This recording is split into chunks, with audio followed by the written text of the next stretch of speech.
apetrechos na amamentação, eles auxiliam ou atrapalham? Eu sou Helena Farias. Cecília Abreu. E nós somos Mãe Enfermeira. Bom, esse é um assunto que traz muita dúvida na amamentação, né, Shirley? E nós vamos trazer aqui alguns desses apetrechos mais utilizados pelas mães, que muitos deles auxiliam, assim como também podem atrapalhar na amamentação. Vamos pegar aqui no nosso kit o primeiro item, que nada mais é do que o intermediário de silicone que não está aqui, que já está aqui na nossa mama. Bom, o intermediário de silicone, também conhecido como bico de silicone. Bico de silicone nada mais é do que esse material, esse instrumento. Que ele pode, esse aqui é um tipo, mas vocês podem encontrar de mais rígidos, mais maleáveis, né, por aí no mercado. Qual o objetivo desse bico? Então, ele tem o objetivo pelo fabricante de proteger o mamilo. São protetores flexíveis à base de silicone que vai fazer o auxílio naqueles bicos que são invertidos, né? A Helena vai mostrar. Aqui, o bico invertido. É esse biquinho, essa mama que tem o bico bem para dentro. Ele é extremamente maleável, flexível. O objetivo dele principal é auxiliar na protrusão desse bico. À medida que o bebê mama, ele auxilia na protrusão desse bico. Então, Helena, quero te perguntar uma coisa muito importante. Em que momento ele vai poder ajudar? Que momento ela vai poder precisar desse bico de silicone? Ela vai realmente precisar desse bico de silicone? Não, pode não precisar. Não é porque tem um bico invertido que vai usar o bico de silicone. Que necessariamente seja fundamental. Nós não podemos dizer também que o bico de silicone, ele não é utilizável. Ele jamais deverá ser utilizável. Eu pensava assim há algum tempo atrás, confesso. Que não, bico de silicone, eu particularmente tenho pavor de bico de silicone. O porquê?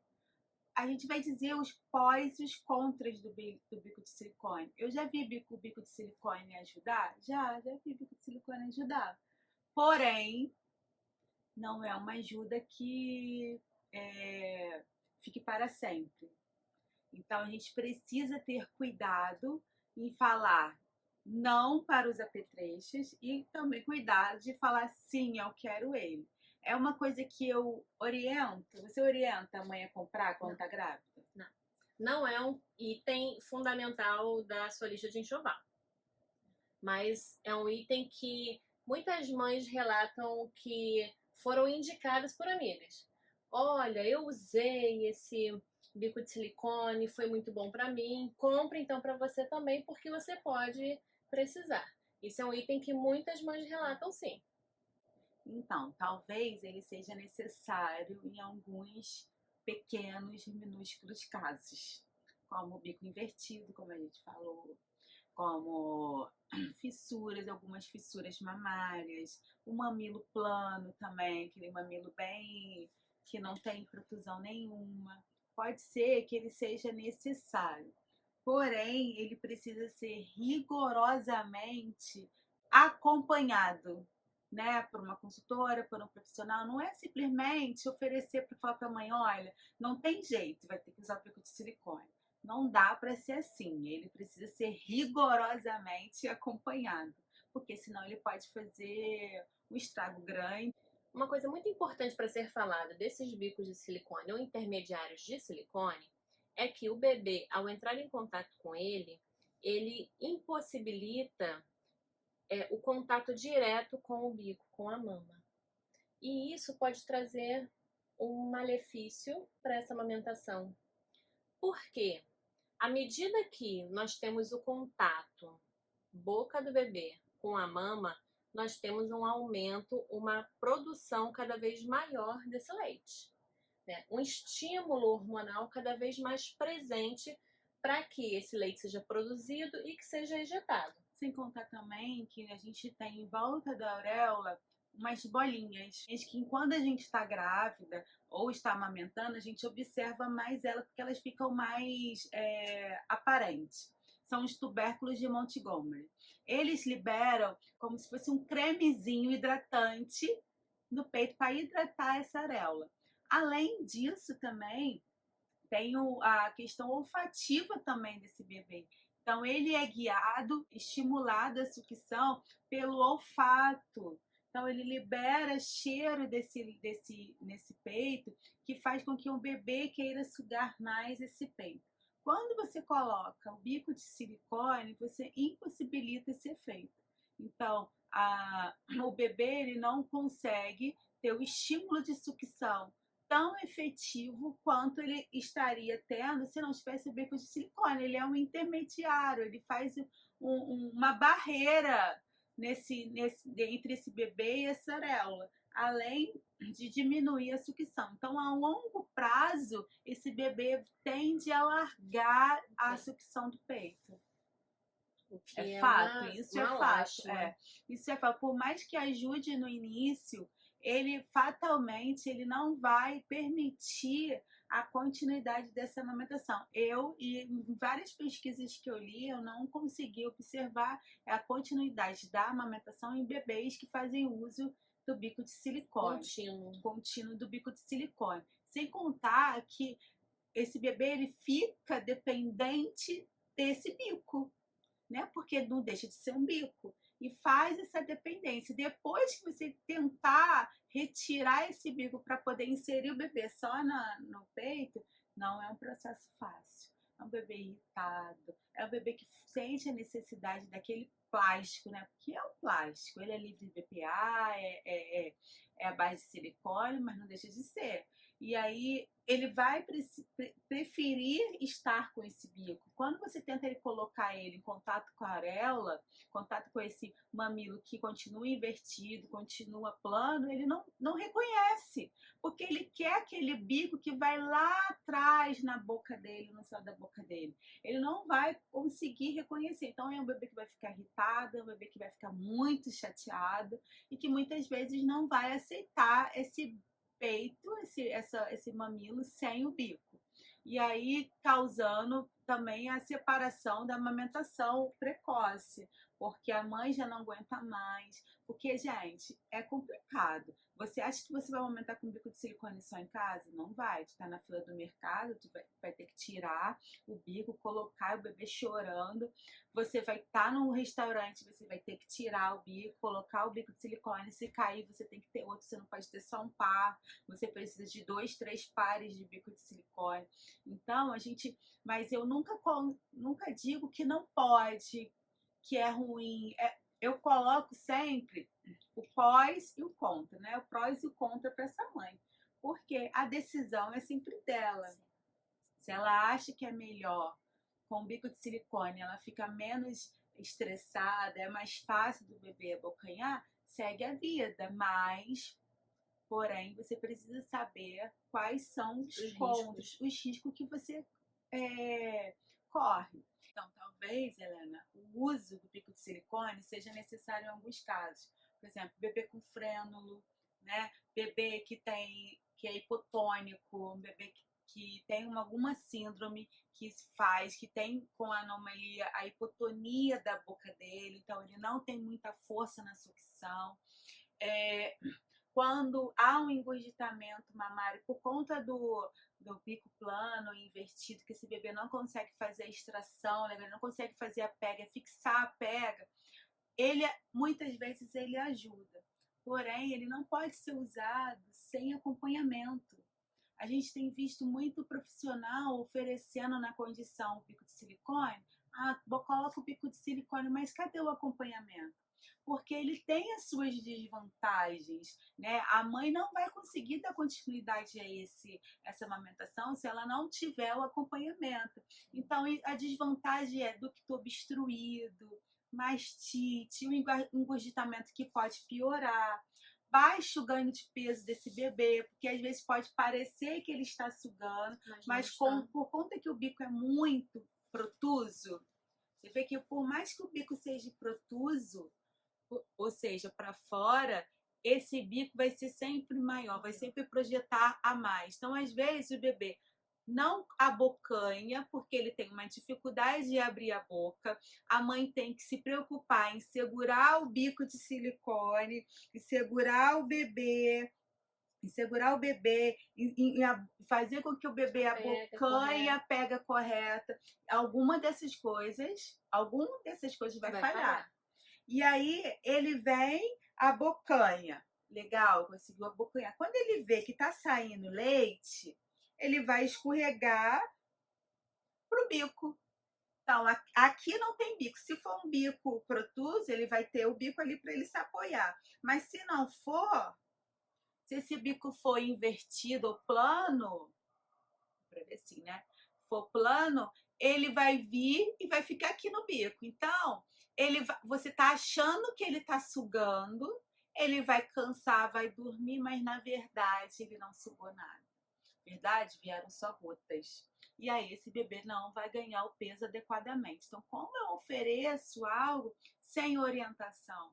Você não pode comprar algo que não seja o natural do seu corpo sem orientação médica, sem orientação de um profissional, de uma consultora, porque você precisa ser acompanhado.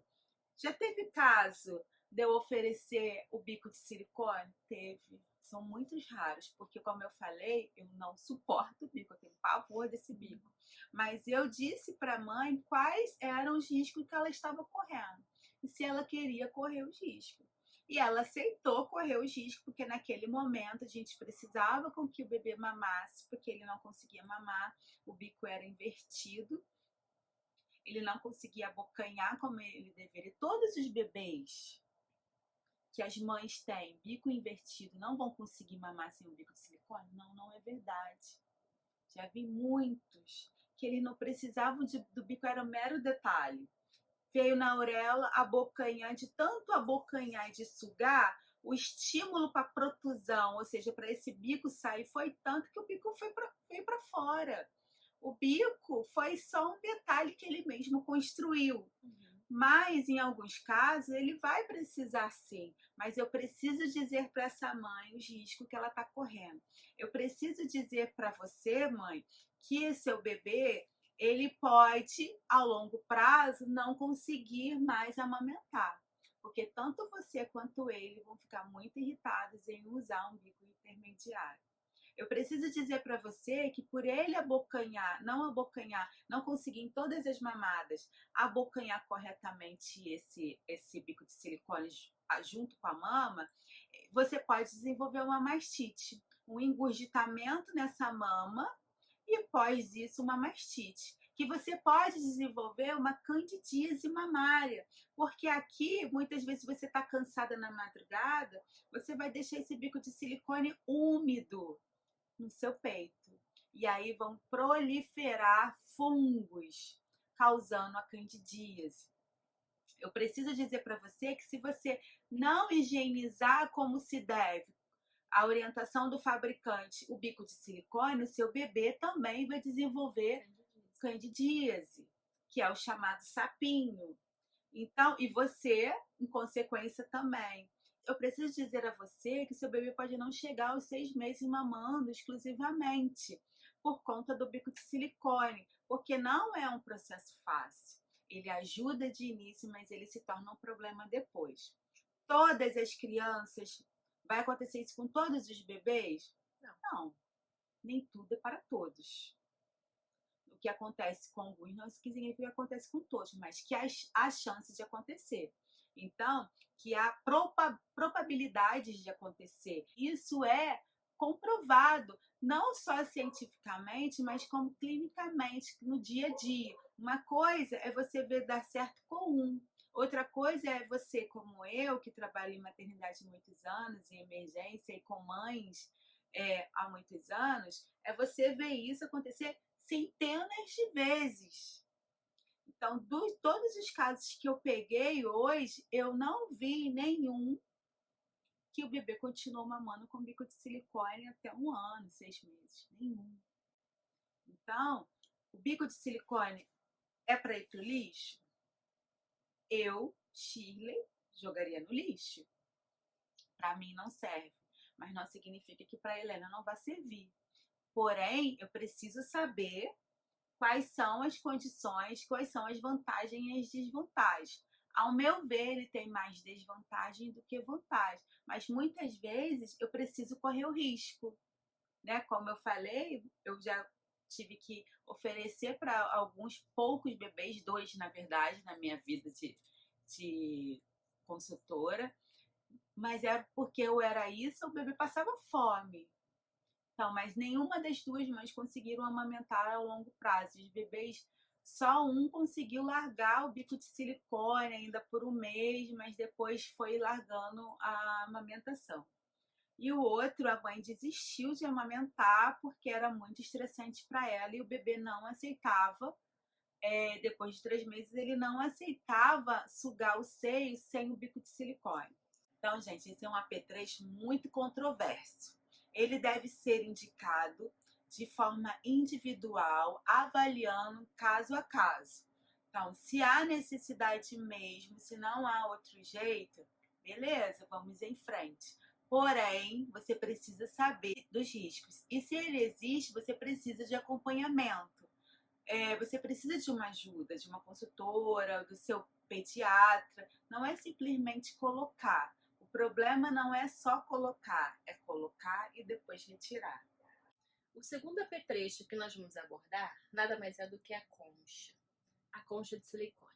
Segundo os fabricantes, ele foi produzido para auxiliar as mães que acabam tendo um extravasamento de leite, principalmente no início da amamentação, que a mãe e o bebê ainda estão se regulando pela quantidade de leite. E acaba que no dia a dia, a mãe, essa mama, acaba sendo extravasada, tanto durante a noite, quanto a mãe está nos seus afazeres do dia a dia, quando ela vai à rua. Essa é a maior preocupação das mães, ir à rua e não extravasar leite. Essa é uma das maiores preocupações. E aí, essa concha de silicone, ela foi criada com esse objetivo, para armazenar esse leite que acaba extravasando dessas mamas. Só que existem alguns poréns. Muitos, porém. Muitos.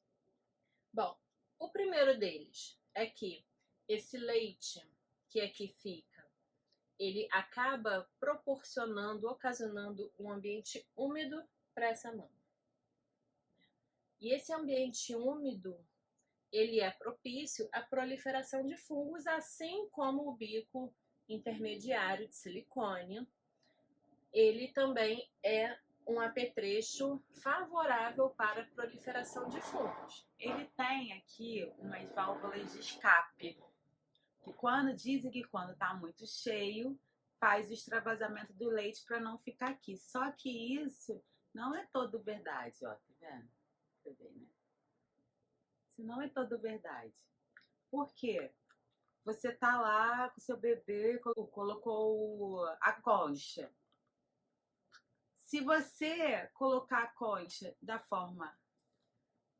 forma, para chegar a extravasar vai demorar. Enquanto isso, seu mamilo está em contato com esse leite que está aqui, ó. Se a sua mama está muito cheia, seu bebê não conseguiu fazer a sucção adequadamente, esvaziar bem a mama, você vai colocar a concha e ela vai fazer uma pressão contra o seu peito, porque ele está muito cheio. E aí vai ficar marcado. Deixa eu ver se aqui consegue, não. Vai ficar uma volta aqui que pode abrir uma fissura. Sem contar que aqui na auréola é onde ficam os seios lactíferos, onde ficam as bolsinhas de leite. O que ele vai fazer? Ele vai fazer uma pressão contra os seios e contra os ductos, que são o canal por onde passa o leite. Com isso, Helena, vai fazer algo que a gente já falou algumas vezes aqui, que é o entupimento dos ductos. E o entupimento dos ductos leva a mastite. Então, um dos maiores causadores de entupimento e de mastite é a concha. Então, eu, particularmente, não indico a concha. Eu indico a concha para aquelas mães que já estão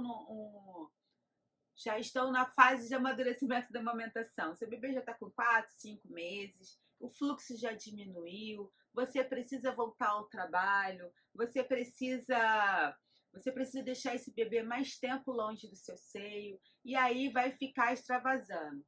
E aí, entre o absorvente e a concha, eu prefiro a concha. Porém, eu preciso saber que é muito importante isso, gente, muito. Eu posso utilizar esse leite que fica aqui, Helena? Não, nunca. Nunca. É lixo. Esse leite que ficou aqui acumulado, gente, é lixo. Lixo. Eu não leite posso. contaminado. Mas foi só 30 minutos, eu vi. Não, é lixo. Como você pode garantir que esse leite não está estragado? Como você pode garantir que esse leite que estava aqui não está contaminado? Você vai oferecer para o seu bebê algo que você não garanta 100% que ele é bom para o seu bebê? Então você não pode. A Helena falou sobre o risco de dar fungos. Então, esse é um dos maiores causadores também de candidíase. Por quê? O que fungos e bactérias gostam, Helena? Ambiente úmido e quentinho. E o que vai ficar aqui? Úmido e quentinho. E quente. Se por acaso você tem uma fissura, um machucado no mamilo, em hipótese alguma você pode utilizar isso. Se você está no período de apojadura, que é quando é a descida do leite, o leite fica cheio, engurgitado, que a gente fala. Que é aproximadamente no 5º dia após o nascimento do bebê. Você também não pode utilizar essa concha. Na verdade, vou te falar a real, você não pode nunca. Nunca. Porque ela mais prejudica do que ajuda. Porém, se você, como eu falo, esse é o meu pensamento, mas se o seu pensamento não for este, se você quer optar pela concha, primeiro, não use a concha nos momentos em que o peito estiver muito cheio e períodos muito prolongados. Segundo, não use a concha à noite, que você vai dormir sobre essa concha, que ela vai te dar um conforto, né? Você não vai ficar vazando. Você vai dormir nessa concha, o peito vai ficar cheio e aí ele pode pressionar o mamilo e fazer entupimento de ductos e até uma fissura. Eu já peguei machucada em mama por conta da concha.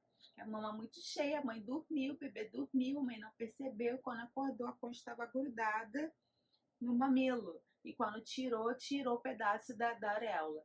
Então, outra questão, se tiver com fissura, não use a concha. Se você for ficar muito tempo longe do bebê, você precisa jogar esse leite que está aqui fora, não pode deixar encharcar essa concha de leite, tá? É muito importante isso. Então, a concha pode ser utilizada? Pode, tudo pode ser utilizado, mas você precisa utilizar conscientemente e saber quais são os riscos e as desvantagens da concha, tá bom? E aí, em substituição à concha, nós temos um apetrecho que nós recomendamos, né, que são as rosquinhas. O que são essas rosquinhas? Nada mais são do que umas compressas, né, um paninho, uma fraldinha. Ele é costurado, ele é bonitinho, né, ele já está pronto. E a mãe, ela posiciona na mama, impedindo que, inclusive, você tenha o contato do mamilo com o sutiã, uma coisa que no início da amamentação é muito importante, porque a mama fica muito sensível. Então, nós não queremos que nada encoste no nosso mamilo. E a rosca, ela auxilia nesse momento. Se você estiver com machucado, com o mamilo assadinho, que às vezes no começo o bebê vai pegando tanto errado, que às vezes fica como se fosse uma assadura no mamilo, você pode só utilizar a rosquinha e colocar o próprio leite, você vai empurrar para trás, apertar para sair uma gota e passar o próprio leite. Coloca aqui e coloca o sutiã. O sutiã não vai encostar com o mamilo que está assado, né? Que está começando a machucar. Então não vai piorar esse machucado. Esse mamilo não vai estar em contato com o úmido, né? Com o leite que fica pingando, não vai estar em contato com o úmido, não vai fazer pressão contra essa mama, podendo ocasionar como uma concha o entupimento de ducto. Então ele não vai fazer isso porque é um paninho. Não vai fazer isso e vai proteger, deixar a sua areola e seu mamilo bem seco para cicatrizar caso tenha uma fissura. Então é um ótimo acompanhante no caso de fissura, né? Como faz acompanhamento, faz a laser, faz os cuidados. Um dos cuidados é isso, é deixar o mamilo bem seco e protegido. É o que a função da rosca. Então o que a gente indica muito para as mães que estão em tratamento de fissura mamária, que estão com a mama engurgitada, é isso aqui, é a rosquinha. Até porque, enquanto você tem uma mama extravasando, esse leite, a rosca, ela absorve esse leite. É claro que, à medida que você utiliza, você tem que lavar. Por isso que ela tem esse fechecler, para você. Você retira a compressa, lava, logo assim que estiver toda limpa, você reinsere aqui dentro e reutiliza. E aí, Gili, como eu posso fazer, Helena, para poder ter essa rosquinha? Então, tem esse que é vendido no Instagram, em site. Você vai colocar rosquinha de amamentação, vai estar lá. Tem essa. E tem também a forma tradicional, caseira, que na maternidade pública é o que a gente usa, quando as mães no sufoco precisam, é o que a gente indica e que você pode fazer na sua casa, tá? Você mesma pode fazer. E aí eu sempre falo, quando no chá de bebê, é um item que eu sempre dou em chá de bebê, é paninho de boca. Porque eu sei que pode acontecer que a mãe vá precisar para outros fins. Então, o paninho de boca é um apetrecho da vida do bebê. Ele serve para muitas coisas, inclusive para ajudar na amamentação também. A gente separou aqui alguns paninhos. Então, não dá para fazer a rosca de pano com uma fralda grande. Por que não dá? Que é essa rosca aqui, gente, ó, que eu fiz e ficou uma gracinha. Você pode fazer com compressa cirúrgica em maternidade, a gente faz muito com compressa cirúrgica. Por que não dá? Porque vai ficar muito grosso. Como que você vai colocar isso na sua mamila, né? Grosso. Eu vou mostrar para vocês como que fica grosso se for com uma fralda, né? Um pano fralda.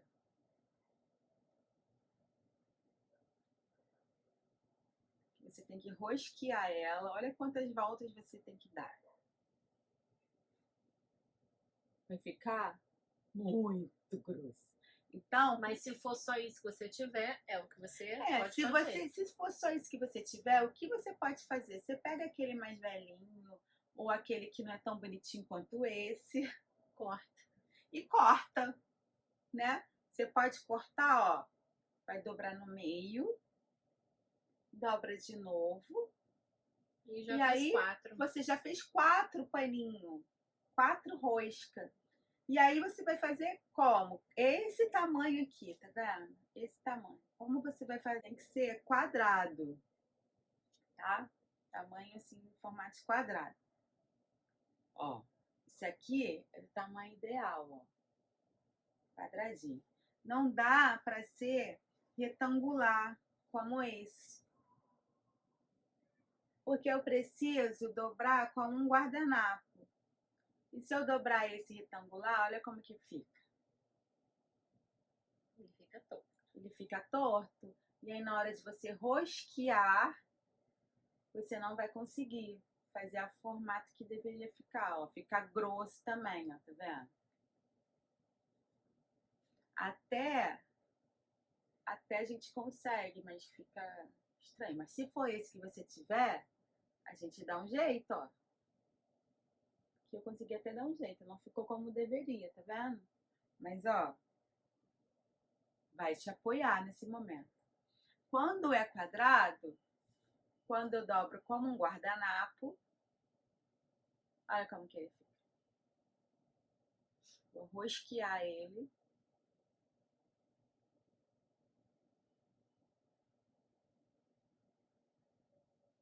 rosqueio, ó, com a minha mão, ó, giro ele, fiz o primeiro giro, giro ele de novo. Vem aqui, eu posso amarrar aqui em cima. Posso amarrar aqui em cima. Ou eu posso fazer como esse. Tá vendo? Eu coloquei fita crepe. Tá vendo? Para prender as pontinhas. Prendi as pontinhas. Coloco aqui, ó. Aí eu venho com o sutiã de amamentação. Coloco e ele fica fixo. Então, olha. Tá vendo que a auréola tá bem aqui dentro? Ela tá protegido, o mamilo tá protegido da umidade desse leite. Então, se tiver com fissura, ele vai proteger o machucado, ele vai proteger do contato com o sutiã, né? Porque às vezes tá dando casquinha, aí tu tira o sutiã, a casquinha grudou. É uma dor e aí vai sangrar de novo. Você tá com uma assadura no peito, no mamilo, naquilo que coloca o sutiã, que encosta, é uma dor absurda. Ou você tá com sensibilidade do início da amamentação, que pode ocorrer com a maioria das mães. Também vai te proteger.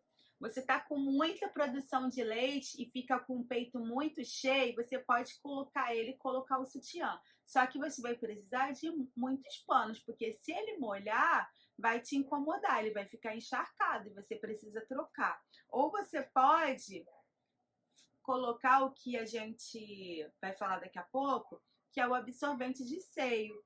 Por quê? O absorvente de seio vai absorver o leite que vai extravasar, porém, com a rosquinha, ele não vai ficar em contato com o mamilo.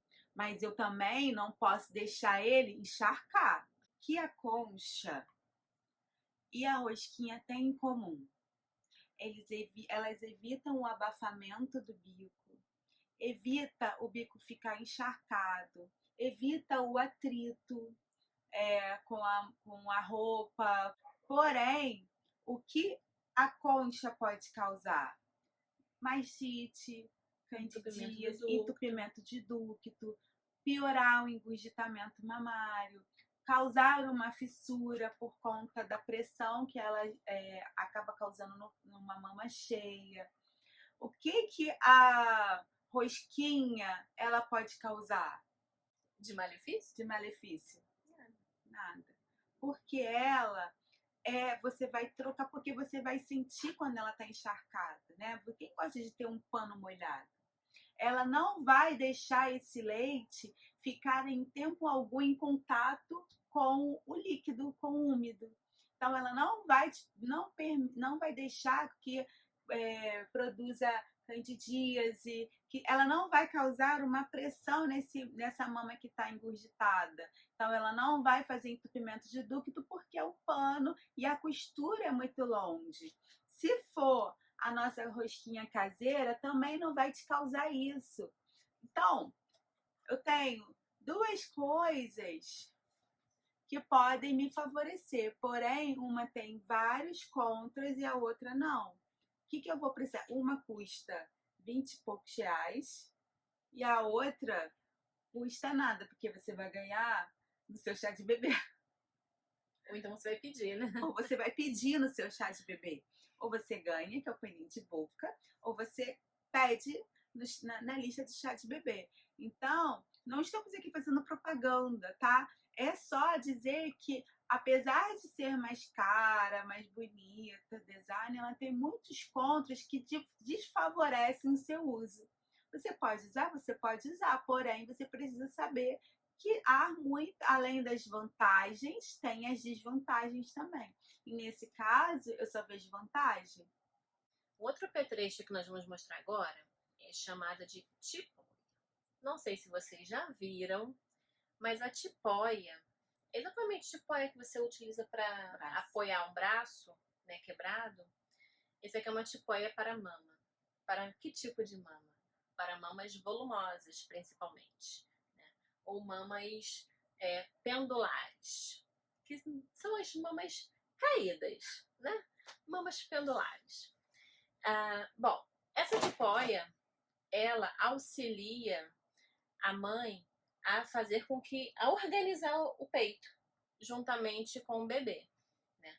Fazendo com que esse peito ele não fique espalhado, não fique desajustado a ponto de o bebê não saber por onde começar. Então, ele agrupa a mama de uma forma mais organizada, favorecendo assim com que a mãe, assim que pega o bebê, ela consegue ajustar, ela consegue fazer a pega, ela consegue ter ali a sua mama mais direcionada, evitando assim uma pega errada. Eu particularmente usei, exatamente por ter uma mama volumosa, e me favoreceu bastante no início da amamentação.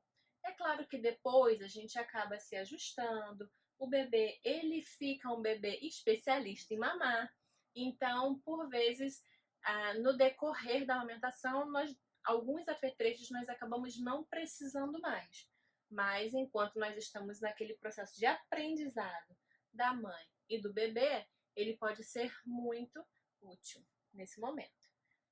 Então, se você tem uma mama volumosa ou uma mama pendular, é um apetrecho bem interessante para utilizar. Né? Ela tem 2 lados. Você pode usar, eu já vi pessoas usando esse, que aí você ajusta como um sutiã, então se a sua mama é caída, ele vai dar um levante. Se ela é muito espalhada, ele vai ajuntar essa mama. Eu já vi usar esse lado também. O fabricante dessa tipóia, ele orienta o uso desse lado, né? Mas eu já vi também mãe com a mama muito densa, muito volumosa, usar esse. Que esse dava o apoio. Eu já vi mãe também que não tinha mama densa, mas tinha um silicone muito grande, ou também não tinha muito jeito em segurar o bebê e segurar o peito, que ela utilizou a tipóia e ajudou muito ela a posicionar adequadamente esse bebê. Então, nem só porque o bebê, você é uma mama grande ou é caída, você pode utilizar para poder te dar apoio no começo. E aí, se você não tem condições de comprar, isso vende na internet também, no Instagram, tipóias de amamentação, só digitar isso que vai aparecer. Você também pode utilizar aquelas toalhas fraldas, é o que eu utilizo na maternidade, tá, gente? É o que eu utilizo muitas vezes quando a mãe não tem condições de comprar, porque a gente tem que pensar nisso também, né?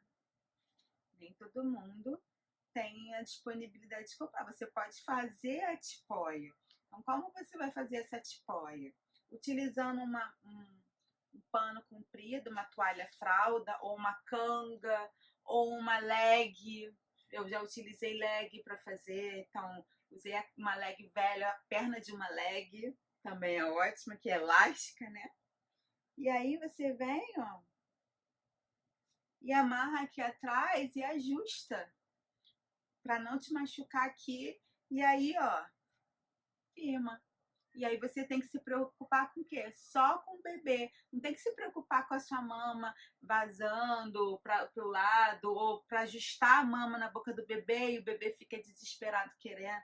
Você só mantém a tipóia, segura o bebê e coloca para abocanhar. Isso te ajuda muito também a posicionar o bebê quando você tem ainda a insegurança dos primeiros dias. Então você pode comprar a tipóia, como você pode fazer uma tipóia com uma canga, uma toalha fralda, né, que é um pano mais fininho, ou uma perna de uma leg velha, também pode ser utilizado. E você já utilizou algum desses apetrechos na sua amamentação? Deu certo? Nos conte aqui, escreva aqui nos comentários que vamos gostar de saber. Toda experiência é válida, né? Exatamente. Nos vemos no próximo vídeo. Tchau! Beijo!